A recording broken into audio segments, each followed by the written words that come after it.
आपका बहुत बहुत स्वागत है। पिछले वीडियो आर्टिकल 117 में हमने फाइनेंशियल बिल के बारे में पढ़ा था। आज हम पढ़ेंगे आर्टिकल 118। इसमें बताया रूल्स ऑफ प्रोसीजर।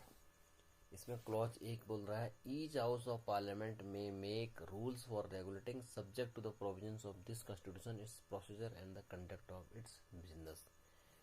यानी ये बोल रहा है कि दोनों जो पार्लियामेंट के दोनों जो अंग हैं, दोनों सदन हैं, लोकसभा और राज्यसभा, वो दोनों ही खुद के जो भी कार्रवाई है उसको चलाने के लिए, उसके प्रोसीजर, उसके कंडक्ट के लिए क्या है, प्रोविजंस बना सकते हैं अपने अपने, लेकिन इस कॉन्स्टिट्यूशन के अधीन रहते हुए, इस कॉन्स्टिट्यूशन के दायरे में रहते हुए, इस कॉन्स्टिट्यूशन के जो भी उपबंध हैं उनके दायरे में रहते हुए।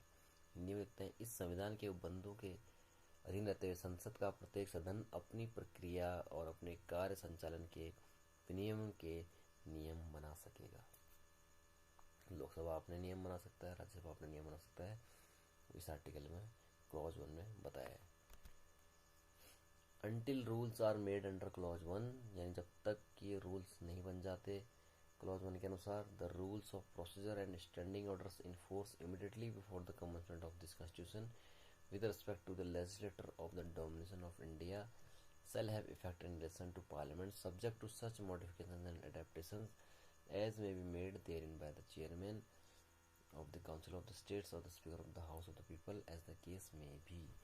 यानी जब तक कि इस क्लॉज के नियम के अनुसार, क्लॉज 1 के अनुसार जब तक कि नियम नहीं बन जाते, तब तक ये संविधान शुरू होने से पहले जो भारत के डोमिनेशन में जो लेजिस्लेटर के लिए जो नियम थे, वो नियम कुछ मॉडिफिकेशन और एडेप्टेशंस जो कि चेयरमैन चाहते हैं कि अपने राज्यसभा में हो या स्पीकर चाहते हैं अपने लोकसभा में हो, वो उन पे वो रहेंगे। ठीक है।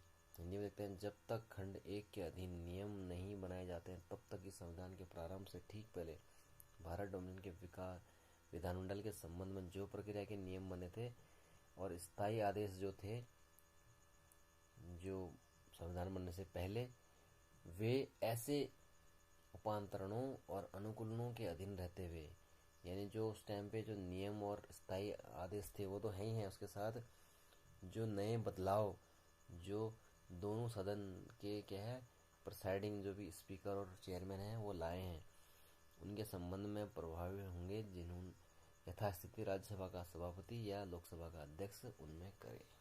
जो भी मॉडिफिकेशन कर रहे हैं स्पीकर और चेयरमैन, वो रहेंगे। क्लॉज 3 बोला है the president after consultation with the chairman of the council of the states and the speaker of the house of the people may make rules as to the procedure with respect to joint sittings and of communication between the two houses. यानी जो राष्ट्रपति है, राज्यसभा के chairman और लोकसभा के speaker के consultation के विचार विमर्श के बाद ऐसे नियम बना सकते हैं जो क्या है ज्वाइंट सिटिंग होती है, जो उनकी लोकसभा राज्यसभा की दोनों ज्वाइंट सिटिंग होती है, उसके जो प्रोसीजर होंगे, उसके लिए जो भी नियम बनेंगे या दोनों हाउसेस के बीच में जो कम्युनिकेशन होगा उसके लिए जो नियम बनेंगे प्रेसिडेंट बनाएंगे उसको, लेकिन कंसल्टेशन किससे करेंगे? चेयरमैन ऑफ द राज्यसभा और स्पीकर ऑफ द लोकसभा। राष्ट्रपति राज्यसभा के सभापति और लोकसभा के अध्यक्ष से परामर्श करने के पश्चात दोनों सदनों की संयुक्त बैठकों से संचालित और उनमें परस्पर संचार से संबंधित प्रक्रिया के नियम बना सकेगा।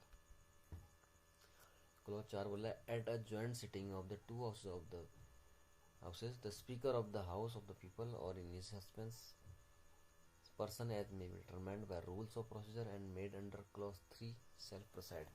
यानी पिछले क्लॉज में हमने क्या बोला था कि ज्वाइंट सिटिंग में क्या है नियम बनाए जाएंगे, रूल्स ऑफ प्रोसीजर बनाए जाएंगे। तो जब ज्वाइंट सिटिंग होती है दोनों हाउसेस की, उसमें जो लोकसभा के स्पीकर हैं वो प्रिसाइड करेंगे। उस ज्वाइंट सिटिंग के जो हेड होंगे वो कौन होंगे, उसको प्रिसाइडिंग कौन करेंगे? स्पीकर करेंगे। और स्पीकर अगर प्रेजेंट नहीं है तो क्लॉज 3 के अनुसार जो भी रूल्स बनाए गए हैं उस रूल्स के तहत जो बंदा रहेगा वो प्रिसाइड करेगा। दोनों सदनों की संयुक्त बैठक में लोकसभा का अध्यक्ष या उसकी अनुपस्थिति में ऐसा व्यक्ति पीठासीन होगा जिसका खंड 3 के अधीन बनाई गई प्रक्रिया के नियमों के अनुसार अवधारण किया जाए। तो यहाँ हमारी वीडियो की समाप्त। मेरा बैरिकेड बनने के लिए बहुत बहुत